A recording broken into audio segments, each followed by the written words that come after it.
Adventures in trucking, as always. We don't make this stuff up. This is just how the day unfolds. So we got this engine on here. It's a Caterpillar engine. It's a marine engine for some sort of vessel, some sort of sea-bound vessel. We were supposed to be picking up an engine that weighed 18,000 pounds. This one is about 4,700 pounds, and this one is going to Canada. So they are trying to get all of the paperwork straightened out. Apparently, there were 2 engines on the order. The order got split, and one engine is going to hopefully our original destination of Florida. The other engine is going to Canada.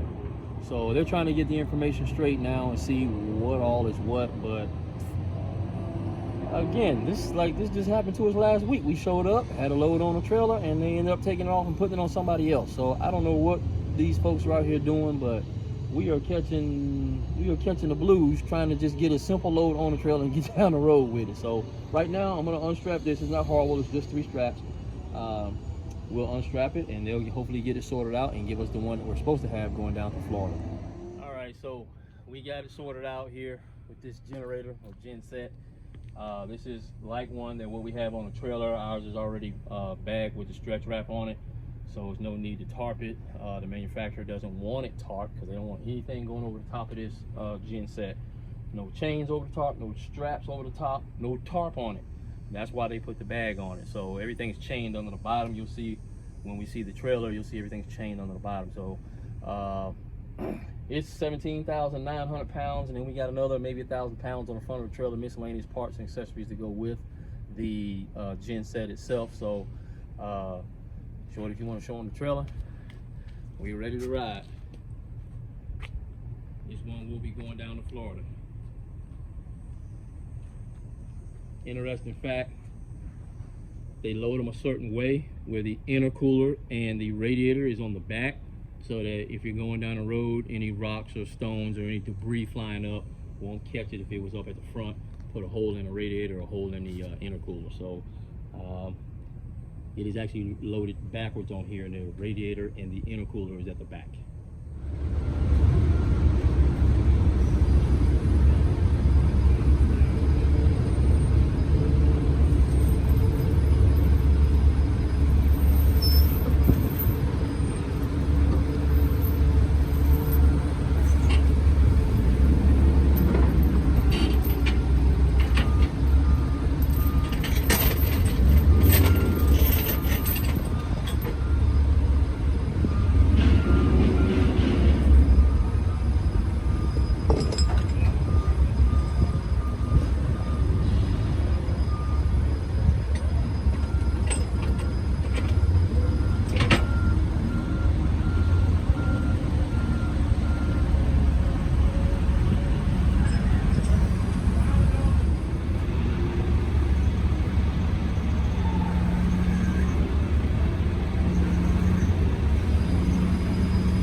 Okay guys, today is Wednesday. Welcome back to Adventures in Trucking. We got back home yesterday from Ocala, dropping off that generator. If you guys have been following the video, you'll see the footage on that where we dropped that generator down in Ocala, Florida. I was coming up the road and keeping an eye on my bearings. This is just a little digital thermometer, and this is what I use to check or track my temperature on my bearings. And I noticed that this front hub right here was running warmer than I like. I think Hotshot Shorty was seeing somewhere between 130 up to 150 degrees, 148, 149 degrees. So I figured we definitely have to address that. I know this week is they're doing the brake checks all around the country, and so I figured let me get home, let me check out this wheel, see what's going on, because this one wheel was running hotter than all the rest of them. So we get it tore apart, and we started to see some shrapnel in my threads in the outside of the hub. So where this cap screws into your hub, the actual hub part, we were seeing what I call shrapnel, just shavings down in the threads that this plastic cap seats in. If you look at this paper towel right here, you see some of that metal shavings in here. If you see those metal shavings, look like we panning for gold. That's what that is. So we start inspecting the bearing, and you see what looks like just a little mark on the bearing. That's actually the inner bearing, the roller bearing, starting to come apart. As you turn this, you'll see some of the other ones. So sometimes you might see this bearing, look at that, see that? And those rollers inside of there, all those little black marks right there, that is the bearing starting to disintegrate. Or the roller starting to bearing. This part that the roller sits in is called the cage. This is the inner surface. So as you roll this around, when I first looked at it, I'm thinking, man, the bearing looks pretty good. I'm seeing all smooth areas like that. But when you turn that inner roller bearing, some of them, you start to see the marks on them. So when you're inspecting a bearing, you need to roll it in your hand, because where you may take it apart may show a good surface like that. But then you turn that bearing a little bit and you see it's got a nick in it. You can feel that with your fingernail. This is not just grease or dirt or some sort of mark on here. It's a groove. You can feel it with your fingernail. There it is. Look at that. That is actually the bearing starting to come apart. So that's what the inspection of this outer bearing revealed to us. We went on and pulled the rest of the hub off. We got the hub and the drum off of it. We were able to look at the inner bearing as well, and also the inner oil seal. We have that over here.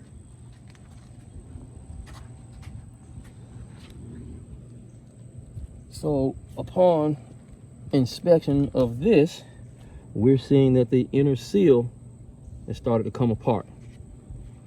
This oil that you see inside this drum now is just where I pulled it off of its seat and allowed oil to leak down. So it was not leaking oil on the road yet. But looking at this drum, you can see where the inside of this drum is deformed.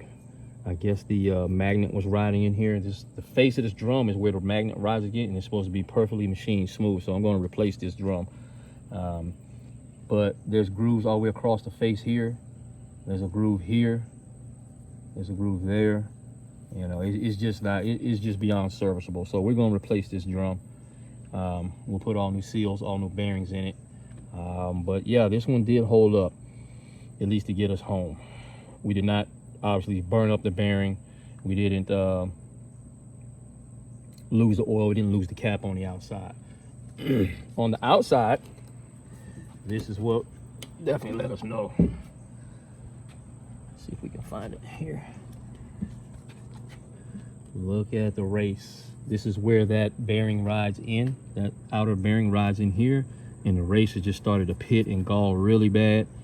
So it is time. It's time to replace this, which is exactly what we're going to do. So it's going to get a new a new bearing and race here, a new bearing and race on the inside. We will also put new seals on the inside, and I'm going to have to replace this drum. So I got to disassemble all of this, which involves taking these bolts out here. Once we take these bolts out here, the drum, which is this portion here, this is where your braking occurs. And here, the drum will separate from the hub. The hub carries the bearings. The drum is where the brakes actuate against. So we'll separate this from this. We'll get the part numbers off of this. I'm gonna do 2 of these, do the front axle. I'm gonna go through and do the front axle now. I'll look at the rears, and we'll get those as money and time allow. So this is where we are for now. The other interesting note, I wanted to bring this up. This is just a component for an air chamber on an air brake trailer. But when I had this repair made in Indiana, because we were on the road, we had this same issue happen where the inner seal failed. The guy up there gave this to me. He said this is the perfect tool for driving that inner oil seal in. It fits in here perfectly. Look at that. It fits perfectly, and it gives you obviously a flat surface and a smooth surface where you can now hammer on here and seat your inner oil seal into here and get it down. I know some guys will use maybe like a long extension or something with a socket on it, or you know, guys will sometimes use the old oil seal on top of the new oil seal and then use something like a big socket to pound down on top of it. But this will seat that just perfectly. I mean, that's like it was made to go in there. So anyhow, when we had that repair made, he gave us this. So I was hoping I wouldn't need it this soon, but that's fine. We're here. I do have it. I'm glad to have it. So we will use it to seat these new seals. So new seal on the inside, new bearing on the inside, bearing and race, new bearing and race on the outside. I'm going to get rid of these plastic oil caps and convert over to the metal style oil caps as well. And I will do some more research on the greased bearings as opposed to oil bath bearings. So yeah, I know we've had comments on the getting rid of the oil and running grease. So yeah, you guys send me your comments. I've still got to figure out what it takes to convert an oil bath axle like this to grease. So you just pack it with grease, pack it tight. I'm not sure. In the meantime, I'm gonna go ahead and put it back together as an oil bath axle.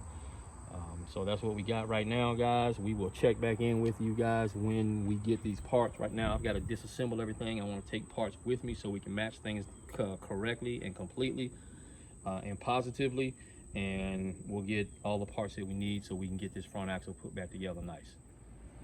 Okay, guys, so it's a couple days later now. We have ordered the parts that we need. So basically what I'm going to do is I'm going to replace all the bearings, which is what these are here. We have, these are going to be the inner bearings. The inner bearings are larger inner bearings. Inner bearing race. So you got new bearings, new races going on the inside.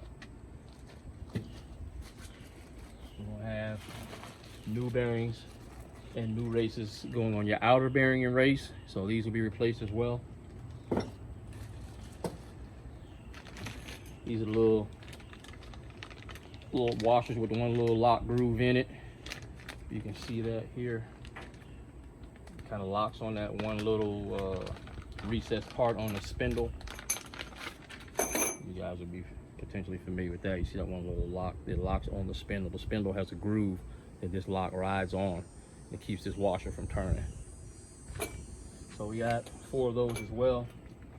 And also have 4 of these hang washers. I sure did comment. These things look a little rough, man. I guess they've been sitting on somebody's shelf for a minute. But I don't feel anything, but we'll just hit them with a flap disc real quick and knock any little surface rust off of them. But yeah, these are the washers that you put on and you use to lock your nut, your double nuts in place. So 2 of these will go back, 2 of them will go forward to lock the inner and outer nuts. So all of these, because what happens is you bend these forward and back a couple times, they become weak and end up breaking off. So $2, $3, whatever they cost, I just got new ones for those as well.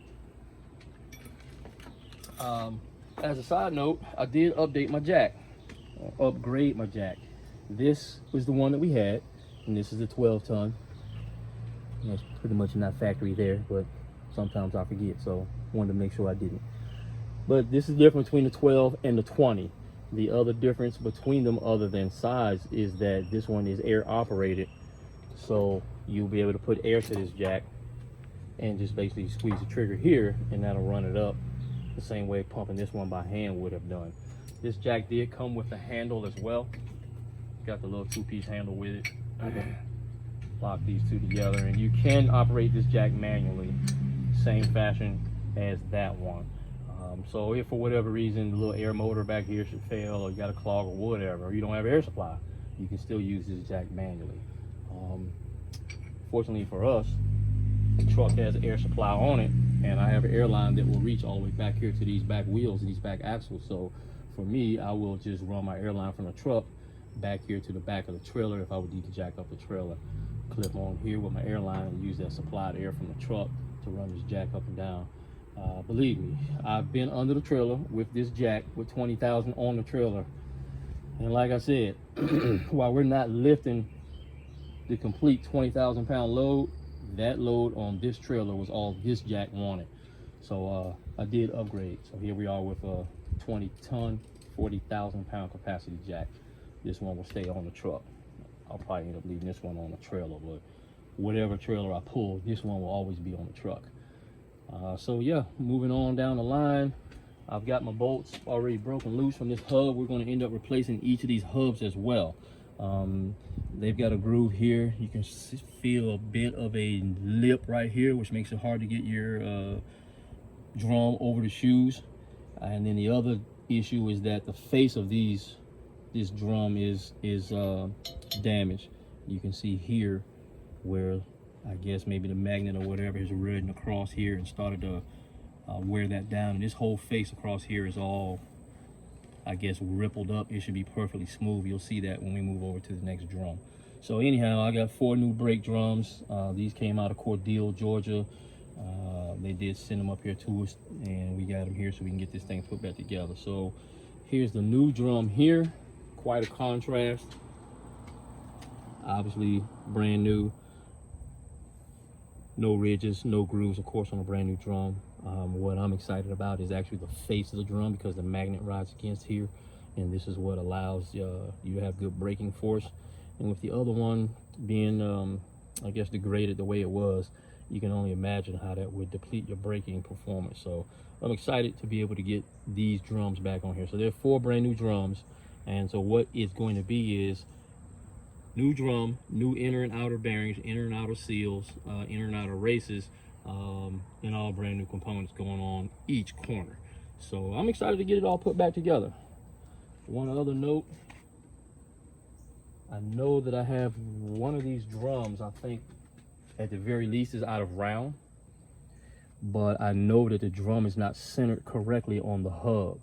So these bolts have a shoulder on them. You see that round shoulder that goes around the outside of the hex, and this shoulder is supposed to center the bolt in the center of this hub, and that's supposed to align this surface of the drum and put it in perfect alignment with this surface of the hub.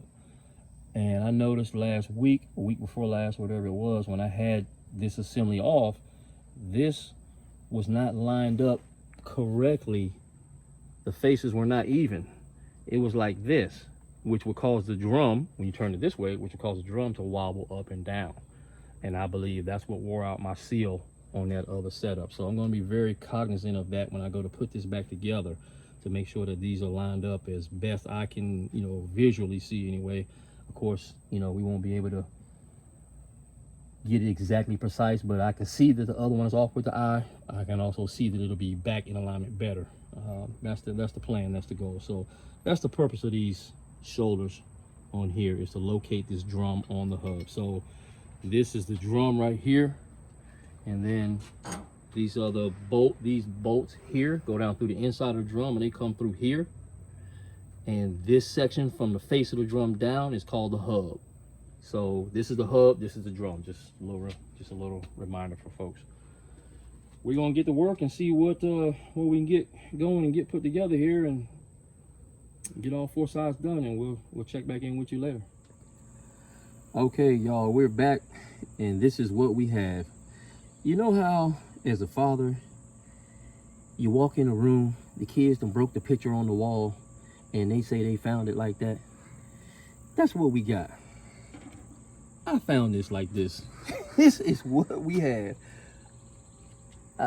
Honestly, the drum doesn't look horrible.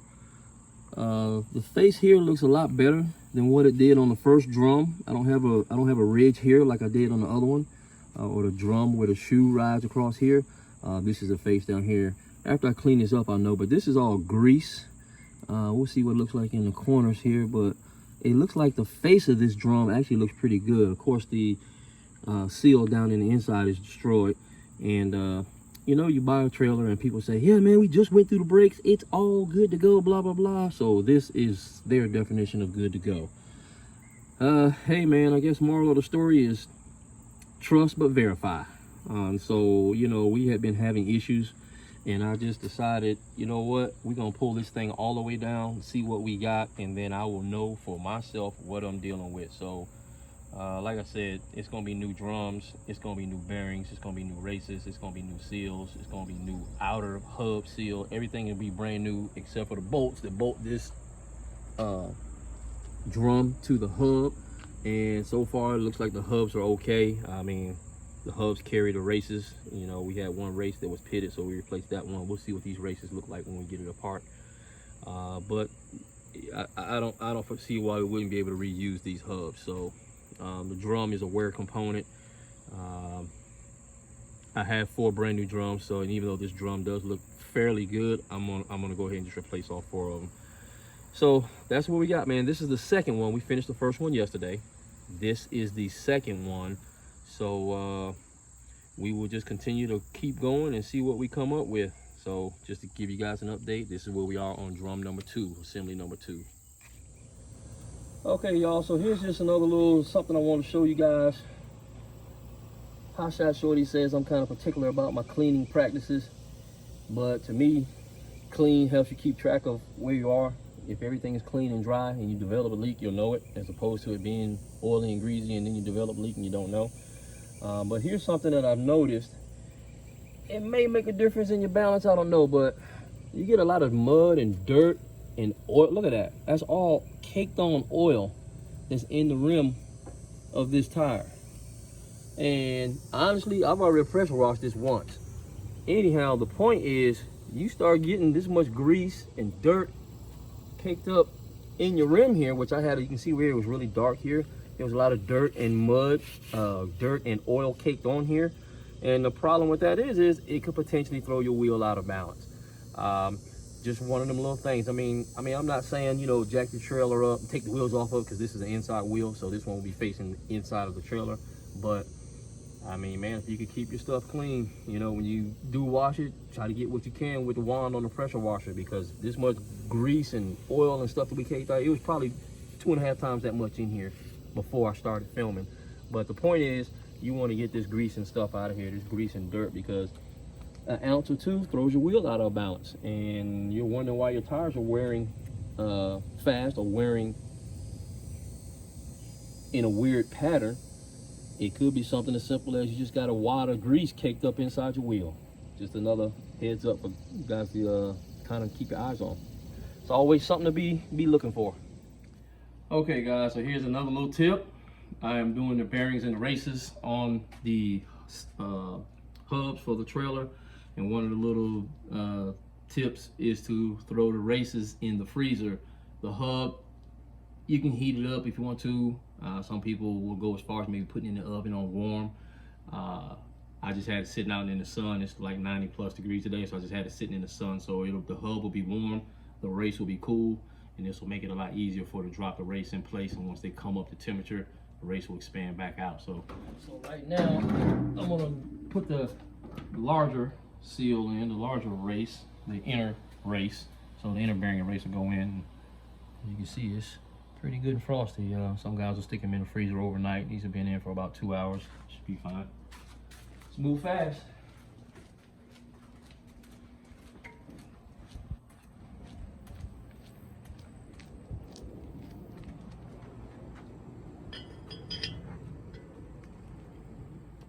So we're gonna use a brass punch to seat this race in here. Brass is soft. I'll probably have to go to a heavier hammer here.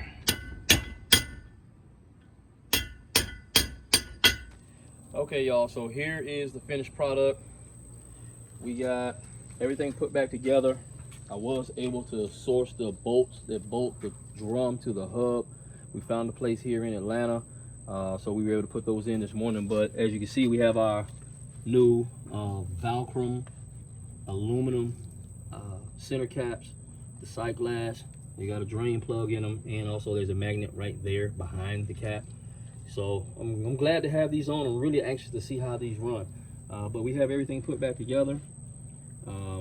We have all brand new tires with the exception of 2 on the other side that look honestly probably 80% or better.